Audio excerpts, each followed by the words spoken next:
سلام علیکم همه کسا شوازان چیکار شواز همسیف ما برادر چند ماه شد امریکای دوستی عزیز 4 پس 7 ماه میشه 4 پس 7 ماه میشه آمادگی در چند ماه اول کار نکردید بی 3 ماه 2 ماه 4 ماه 3 ماه 3 ماه کار نکردید 3 ماه همسیف فقط پیش اومدن است پیش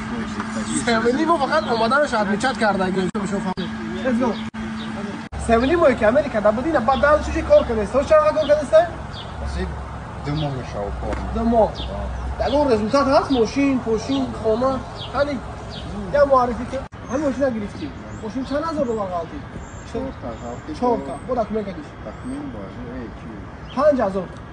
5000 دلار دا ماشین گرفته کمری دو ساسرش ما های کداگی میشه بدونم سوژی در اویان اوز دست افکار کار کردستی تراک اگم کوری دیگه برو مدانی هستی تراک نمیشه تراک نه موعده چیزی که ما میستیرادی و مشکل است ما اینجا اومدیم که کسر سیدا پیجاز برای تراک چیز برای تراک ترا بدونی تراک چیه مرام شخصا مرام وقت امریکا اومدم فکر کنم تراک بود خدا باشکر ازش که موندن خدا کارات زور شوا کارات زور شی همین ماه 18 20000 دلار درآمد کردی این می یکم ماشین تا در بین پاتش که مرز خیلی پروسه پدرکش میکنی راستی گپ مثلا جواب کنیست ما دیگه ماشین میمونم ماشین چی میره دیگه برای خیلی نیست دیگه سوندار شدی اگه ماشین اینا میخده دفعتش که من میکنم او باشه کم میخوام بنشا کم نیست